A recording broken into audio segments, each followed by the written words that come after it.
aí, galerinha, estamos de volta aqui no bloco 2, né? No bloco 1 a gente finalizou mencionando um pouco da importância dos princípios do direito ambiental, né? E da facilidade de compreensão que a gente vai ter no que diz respeito a algumas normas do direito ambiental, por causa desse entendimento que a gente pode ter desses princípios. Por quê? Porque existe uma relação bem aproximada de algumas normas, tanto constitucionais como infraconstitucionais, com os princípios que a gente vai tratar aqui. E isso vai ficar bem claro no decorrer do nosso curso, certo?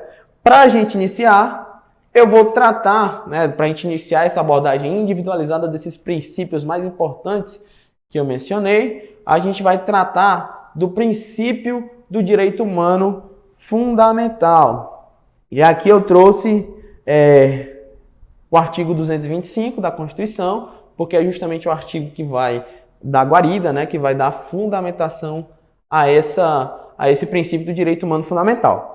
O que é que diz o artigo 225? O artigo 225 diz o seguinte: todos têm direito ao meio ambiente ecologicamente equilibrado, bem de uso comum do povo e essencial à sadia qualidade de vida, impondo-se ao poder público e à coletividade o dever de defendê-lo e preservá-lo para as presentes e futuras gerações, certo? Então, de acordo com a nossa Constituição, o meio ambiente sadio e ecologicamente equilibrado é um bem de interesse transindividual, de uso comum do povo, que, obviamente, como eu mencionei no bloco anterior, é um direito que tem que se sobrepor a quaisquer interesses privados, certo? Então, por ser um interesse da coletividade, que diz respeito ao bem-estar da coletividade, essa ideia do meio ambiente sadio e ecologicamente equilibrado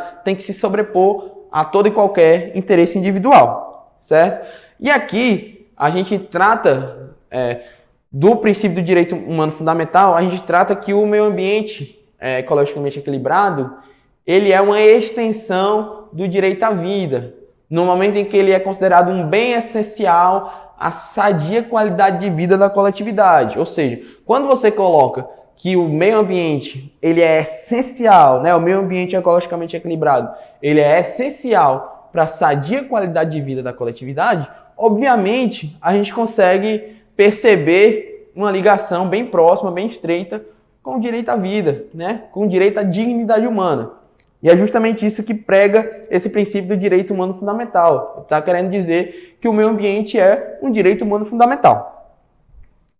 Seguindo adiante, né, ainda no que diz respeito ao princípio do direito humano fundamental, a gente também nota uma aproximação da qualidade ambiental com o direito à vida e com a própria dignidade humana, né, na própria Lei 6938 de 81. Ou seja, não é apenas no artigo 225 da Constituição, não é apenas nessa norma constitucional que a gente percebe essa relação, essa aproximação do meio ambiente sadio, né, do meio ambiente ecologicamente equilibrado, com a dignidade humana, né, com o direito à vida, mas também na política nacional do meio ambiente, ou melhor dizendo, na lei que institui a política nacional do meio ambiente, que é a Lei 6938 de 81, que no seu artigo 2º vai dizer o seguinte: a política nacional do meio ambiente tem por objetivo a preservação, melhoria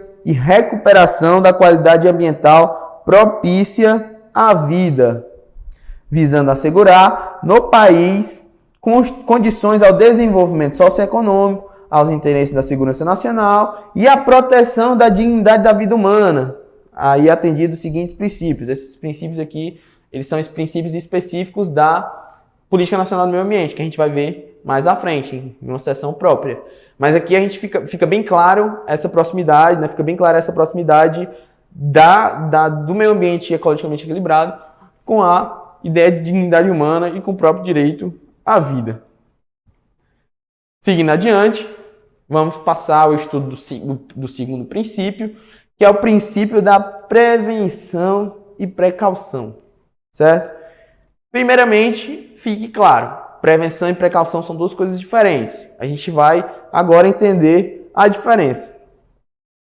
O princípio da precaução, ele trata de quê? Ele trata de um perigo em potencial. Ainda é um perigo abstrato, ou seja, é uma possibilidade que uma determinada atividade ou um determinado empreendimento venha a causar no futuro algum dano ao meio ambiente. Só que não se faz ideia de quais são as consequências, de qual vai ser a extensão do dano, mas conforme o princípio da precaução, o ideal seria que já se fosse realizada alguma coisa para evitar ainda esse perigo em abstrato. Ou seja, falando cronologicamente, o princípio da precaução ele atua no momento anterior ao princípio da prevenção, certo? O princípio da precaução ele atua de modo que o poder público já deve tentar evitar que futuras atividades danosas venham a ser executadas, ainda que se desconheçam suas consequências. Ou seja, minha gente, não é porque a gente não sabe se uma determinada atividade vai causar realmente algum dano ao meio ambiente, ou muito menos a extensão desse dano que pode ser causado, que a gente vai deixar de fazer alguma coisa para tentar evitar, certo? A ideia do princípio da precaução é justamente essa. Quando se há alguma dúvida se uma determinada atividade pode vir a causar no futuro algum dano ao meio ambiente, ainda que não se haja a mínima ideia quanto à extensão desse dano, a ideia é que se evite, que se evite, que se interrompa essa atividade, certo? Quanto ao princípio da prevenção, cronologicamente a gente pode dizer que ele atua no momento posterior, né? O momento em que a gente para de enxergar um perigo em potencial e já se enxerga um perigo concreto e aí vem um dano em potencial. Não é mais um perigo em potencial como era o caso da precaução, mas um dano em potencial. Por quê? Porque a gente já tem a noção de que aquela atividade, de que aquele empreendimento, ele vai causar algum dano à natureza. E a gente já tem, inclusive, uma noção do tamanho, né, da extensão daqueles danos. E aí, o poder público deve atuar para tentar prevenir que esses danos se tornem maiores, né? Que esses danos realmente venham a acontecer em larga escala. Ou seja, que se trata... Aqui no princípio da prevenção, se trata de um perigo concreto, enquanto no princípio da precaução, se trata de um perigo abstrato, um perigo em potencial. No princípio da precaução, a gente trata de um perigo em potencial e no princípio da prevenção, a gente trata de um dano em potencial. Vou trazer aqui para vocês um exemplo que ele não diz nem tanto respeito ao direito ambiental, né, de maneira direta, mas que vai ficar fácil para entender essa ideia de precaução e prevenção, as diferenças. Vamos aqui para o coronavírus. Coronavírus, a gente sabe que está sendo uma pandemia que está acometendo o mundo todo, matando muita gente, deixando muita gente doente, acabando com a economia de praticamente todo mundo. Mas enfim, o coronavírus, ele não é o coronavírus, é um novo coronavírus, né? Coronavírus, existem algumas espécies, né, de coronavírus. Esse coronavírus de 2019 que surgiu, né, essa mutação de 2019, ela já era prevista pela ciência. A ciência sabia que um dia poderia surgir um novo coronavírus. A ciência sabia que um dia poderia surgir um novo coronavírus. E sabia, né, tinha uma noção, na verdade não tinha noção nenhuma da extensão do dano que esse novo coronavírus poderia causar à humanidade, né, no planeta todo.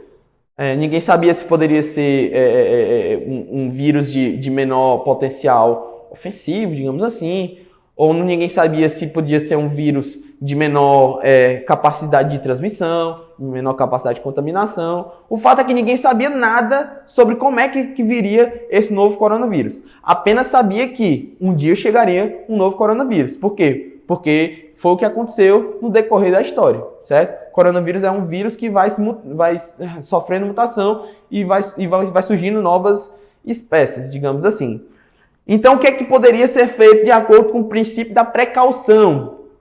Já sabendo a ciência que viria a existir um novo coronavírus, ainda que não soubessem nada sobre os danos que ele poderia causar à humanidade, o poder público, né, os estados mundo afora, poderiam investir um pouco mais em saneamento básico, em outras medidas de higienização, de segurança sanitária, enfim, o poder público, né, os estados, nações, mundo afora, poderiam atuar de acordo com o princípio da precaução para que, se um dia esse novo coronavírus viesse a surgir, e a ciência sabia que ele viria a surgir, as populações, né, a humanidade como um todo, já estaria com algumas características mais favoráveis à não disseminação tão cruel do vírus como aconteceu durante a pandemia, certo? Mas, como a gente sabe, isso não aconteceu. Pelo menos não no Brasil, pelo menos não nos principais países em que a pandemia chegou de maneira mais avassaladora, certo? O que aconteceu? O que aconteceu foi que as lideranças mundiais, elas agiram de acordo com o princípio da prevenção. Por quê? Porque deixaram para agir, deixaram para tomar medidas após um certo conhecimento acerca do potencial ofensivo daquele vírus. Quando a pandemia se iniciou na China, em que o vírus foi extremamente teve uma contaminação extremamente rápida, né? uma transmissão extremamente rápida e começou a matar muita gente, foi que o mundo, as autoridades do mundo afora passaram a se preocupar. E aí começaram a agir de acordo com a prevenção. Aquele dano, aquele perigo abstrato, né? Aquele perigo em potencial, que é a característica do princípio da precaução, ele se torna um dano em potencial, certo? Por quê? Porque a gente já começa a conhecer, a gente já começa a ter uma noção, uma ideia das consequências que aquele vírus pode trazer para a humanidade, certo? Diferentemente do princípio da precaução, que a gente não fazia a menor ideia do que esse vírus poderia trazer à humanidade, embora a gente soubesse que um dia ele viria. Não sabíamos quando e nem como, mas a gente sabia que um dia ele viria, certo? Então, outro exemplo claro, em alguns países que a gente sabe que em um determinado momento vai haver um grande terremoto, né? Por exemplo, no Japão, dizem que nos próximos 100 anos vai haver um grande terremoto no Japão, e aí as autoridades, elas devem, mesmo sem saber o tamanho daquele terremoto, na proporção daquele terremoto, e nem a localização exata, enfim, as autoridades japonesas, elas já devem atuar de acordo com o princípio da precaução para tentar diminuir, para tentar se utilizar de algumas medidas que venham a diminuir os danos, os impactos que esse terremoto pode causar à população, ao povo japonês, certo? Só para a gente ilustrar e para a gente deixar um pouquinho claro como é que fica a diferenciação aí entre princípio da prevenção e precaução. Só reiterando, princípio da precaução trata de um dano em potencial, né, de um perigo em potencial, né, de um perigo abstrato, que ainda não se sabe a dimensão e as consequências que ele pode causar. O princípio da prevenção, por sua vez, ele já vai tratar de um dano em potencial, né? Esse perigo em potencial ele se converte em um dano em potencial. Ele já se transforma no perigo concreto, certo? A gente já sabe, a gente já tem ideia das consequências que pode trazer para o nosso povo, para o meio ambiente. E aí a gente vai encontrar na doutrina, na jurisprudência, nos tratados internacionais, em toda a legislação ambiental, várias menções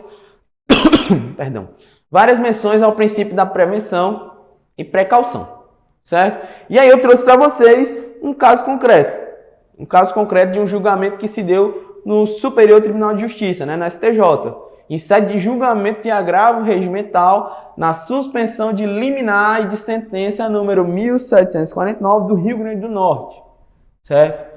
O STJI entendeu que o transporte de um rebanho de animais de uma localização considerada não livre da febre aftosa, localizada lá no Rio Grande do Norte, para outra localidade considerada livre de febre aftosa, no Tocantins, sem o devido cuidado, colocaria em risco o rebanho do local de destino, né, lá no Tocantins.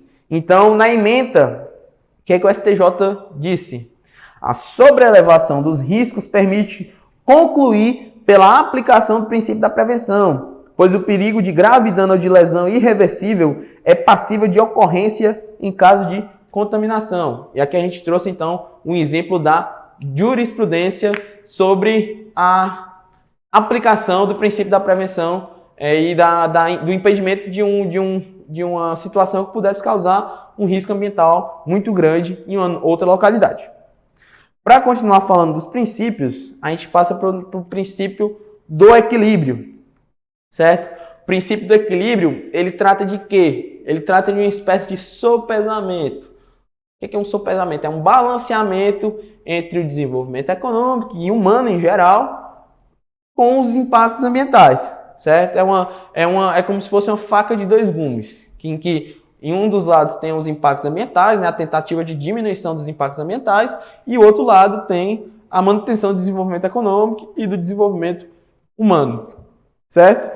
O princípio do equilíbrio, ele vai atuar de modo a tentar evitar a degradação desmedida ou infundada e, concomitantemente, tentar propiciar mais dignidade humana à população envolvida, bem como diminuir as privações a que são submetidas as pessoas. Ou seja, aqui a gente trata, né, como eu falei, de uma faca de dois gumes, em que fica mais uma vez claro a perspectiva antropocêntrica do direito ambiental. Por quê? Porque ele é meio que voltado ao desenvolvimento humano, certo? Não pode jamais esquecer, não pode jamais deixar de lado o desenvolvimento humano e o desenvolvimento econômico, certo? Isso sempre tem que ser considerado. E aí o princípio do equilíbrio ele vai tratar nos casos mais concretos, né, em determinadas atividades em atividades já determinadas, ele vai tentar associar esse desenvolvimento humano, esse crescimento econômico, com a diminuição dos impactos ambientais, né, a diminuição da poluição, certo? Ele vai ter uma relação bem próxima com o princípio do desenvolvimento sustentável, que a gente ainda vai analisar. O princípio do equilíbrio ele é mais aplicado, ou seja, ele é mais direcionado a uma determinada atividade ou uma obra concreta, enquanto o desenvolvimento sustentável é mais amplo, mais abstrato. E aí a gente pode concluir que o princípio do equilíbrio ele vai derivar do princípio do desenvolvimento sustentável, ou seja, o princípio do equilíbrio ele é mais específico a uma determinada atividade ou obra, enquanto o desenvolvimento sustentável ele é mais abstrato, já é mais amplo, já é mais como se fosse uma filosofia, digamos assim. O princípio da responsabilidade, que é o princípio seguinte que a gente vai analisar, ele trata não apenas da possibilidade, mas também da exigência de responsabilização do poluidor, certo? E essa responsabilização ela vai ser tanto na esfera civil, mediante reparação civil, como também na esfera penal ou administrativa, certo? Essa responsabilização vai ser dada aos infratores, né? Caso, obviamente, eles sejam localizados, por eventuais danos ou agressões causadas ao meio ambiente, certo? Ou seja, se tem uma pessoa física ou jurídica, pública ou privada, nacional ou internacional, que venha a causar um dano ao meio ambiente, essa pessoa vai precisar ser responsabilizada. E essa responsabilização, obviamente, caso ela seja encontrada, ela pode se dar tanto no âmbito civil, como penal, como administrativo também. E aí a gente vai encontrar fundamento constitucional para esse princípio da responsabilidade justamente no artigo 225, parágrafo 3º da Constituição da República, né, que é bastante claro ao dizer que as condutas e atividades consideradas lesivas ao meio ambiente sujeitarão os infratores, pessoas físicas ou jurídicas, a sanções penais e administrativas, independentemente da obrigação de reparar os danos causados. Ou seja, é justamente aqui que na nossa Constituição se prevê a possibilidade de responsabilização do agressor, né, do infrator, digamos assim, do agressor ao meio ambiente, certo? Do poluidor.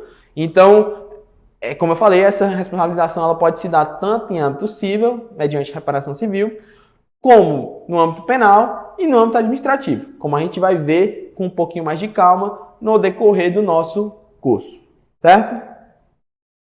Seguindo adiante, a gente vê, né, que esse princípio da responsabilidade ele vai se reforçar, ele também vai ser reforçado no artigo 14 da Lei 6938, que é justamente a lei que institui a Política Nacional do Meio Ambiente. E aqui ele vai ser reforçado de uma maneira mais peculiar, ou seja, no caráter objetivo. O que é o caráter objetivo? Vocês estão cansados de estudar responsabilidade objetiva na parte de direito civil. É justamente aquela responsabilidade em que não é necessária a aferição de dolo ou culpa para que seja responsabilizado o agressor, o infrator, certo? Não é necessária essa demonstração de dolo ou culpa.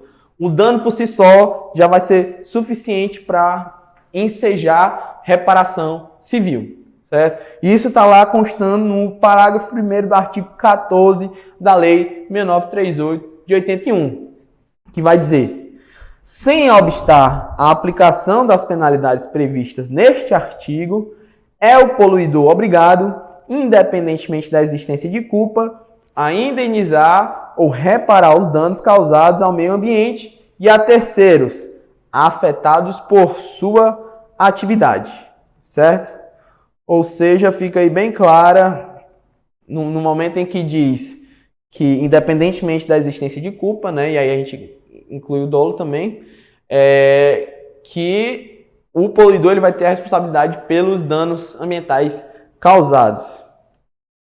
A doutrina vai fornecer uma espécie de fórmula para aferir se esse dano, se há um dano, né? Se realmente há um dano, se essa atividade, se essa obra, se esse empreendimento, ele realmente vai incorrer em dano.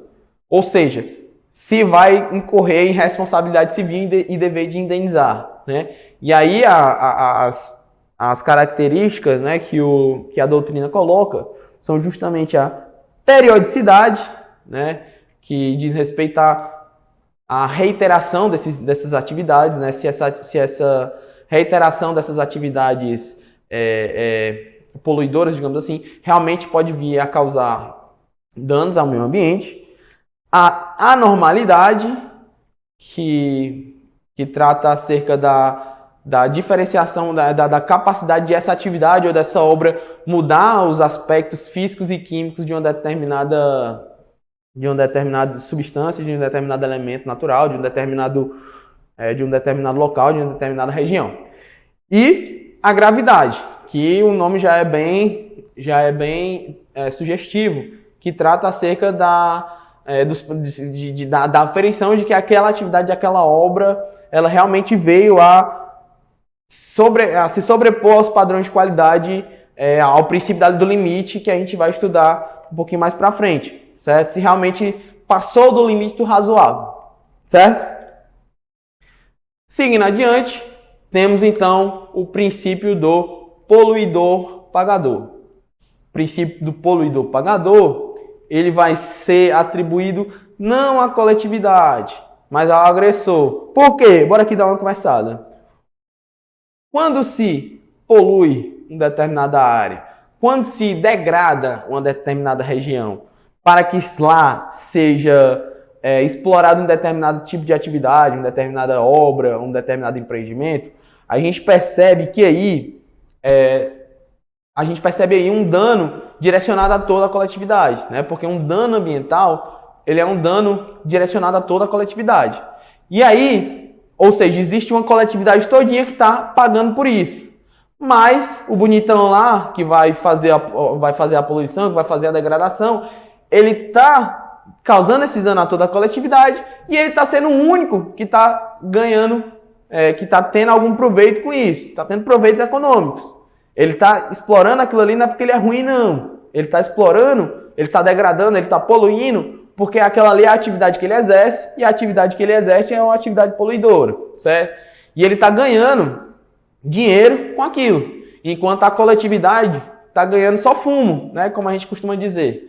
Então, a gente percebe aí que é o povo, a coletividade todinha pagando por uma situação que só aquele cara que está poluindo, que está degradando, está recebendo proveitos. Ou seja, está se beneficiando da própria torpeza, né? Então, a gente tem o princípio do poluidor pagador como um princípio que vai dizer que o agressor, né, justamente a pessoa que tirou o proveito do dano ambiental, e aqui, obviamente, pessoa lato sensu, pessoa física, pessoa jurídica, público, privado, enfim.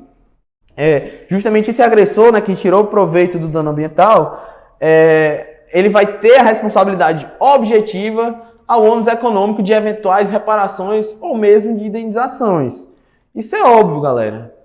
Quem poluiu, quem degradou é que deve suportar os danos de reparar aquele dano, né? Que deve reparar aquela área degradada. Se não for possível, deve pagar indenização, deve pagar multa, mas só ele, não a coletividade. Não é a coletividade que deve arcar com o erro de um terceiro, né? De uma pessoa específica. Aí a gente vai perceber menção a esse princípio do poluidor pagador no artigo 4º da Lei 6938, né? Justamente a lei que institui a Política Nacional do Meio Ambiente, no artigo 4º, inciso 7, que vai dizer: a imposição ao poluidor e ao predador da obrigação de reparar e ou indenizar os danos causados. E aqui a segunda parte do artigo vai ser justamente o que a gente vai falar, do artigo não, do inciso, vai ser justamente a que a gente vai falar agora, que é a parte do usuário pagador, né? E ao usuário da contribuição pela utilização de recursos ambientais com fins econômicos. Ou seja, além do poluidor, que é quem ganha algum proveito econômico pela atividade exercida, né, pela atividade danosa, também tem o usuário, que ele não tira proveito econômico daquela situação, mas ele é um dos que contribuem para aquela situação, digamos assim. Por quê? Porque se existe uma determinada atividade que está lá poluindo, que está lá degradando a natureza, essa atividade ela só existe no momento em que existe quem pague por aquela atividade, ou existe quem pague pelos frutos daquela atividade, certo? Pelos frutos daquela exploração, daquela degradação. Então, o usuário, mediante uma contribuição, vai precisar também contribuir com essa possibilidade de reparação dos danos. Mas, obviamente, ele não vai ter uma responsabilidade objetiva como o poluidor pagador, certo? Não vai ter responsabilidade penal, não vai ter responsabilidade civil. Ele só vai ser cabível à sua contribuição, haja vista que faz parte de uma cadeia de utilização dos recursos ambientais com fins econômicos, certo? O usuário ele vai contribuir de maneira a tentar diminuir os efeitos daquela atividade explorada e por ele consumida. Mas ele não vai precisar arcar com a responsabilidade civil, com a responsabilidade penal e administrativa, como é o caso do poluidor, certo? Existem essas diferenciações aí. Seguindo adiante, nos nossos princípios, a gente vai falar agora sobre o princípio do desenvolvimento sustentável, certo? O princípio do desenvolvimento sustentável, eu faço questão de dizer que ele é um princípio fantástico. E isso muito se deve ao fato de que se percebe uma orientação, a uma conciliação que sempre considere as necessidades atuais e futuras da população no que diz respeito à exploração dos recursos, investimentos, desenvolvimento das tecnologias e quaisquer eventuais mudanças nas instituições. Como eu falei no início, o princípio do desenvolvimento sustentável, ele tem uma relação muito forte com o princípio do equilíbrio, certo? O princípio do desenvolvimento sustentável é a partir do princípio do desenvolvimento sustentável que vai se derivar o princípio do equilíbrio, certo? E aqui o princípio do desenvolvimento sustentável, como eu falei, é uma filosofia, né? Uma ideia mais abrangente, mais ampla. E aí ele vai ser muito relevante na campanha contra a exploração e degradação desmedida do meio ambiente, pensando especialmente nas gerações futuras e na cada vez mais escassa quantidade de recursos naturais disponíveis, certo? E aqui a gente finalizou aqui a ideia do direito, do princípio do desenvolvimento sustentável, do qual deriva o princípio do equilíbrio. No próximo bloco a gente vai passar ao final dos estudos dos nossos princípios, beleza?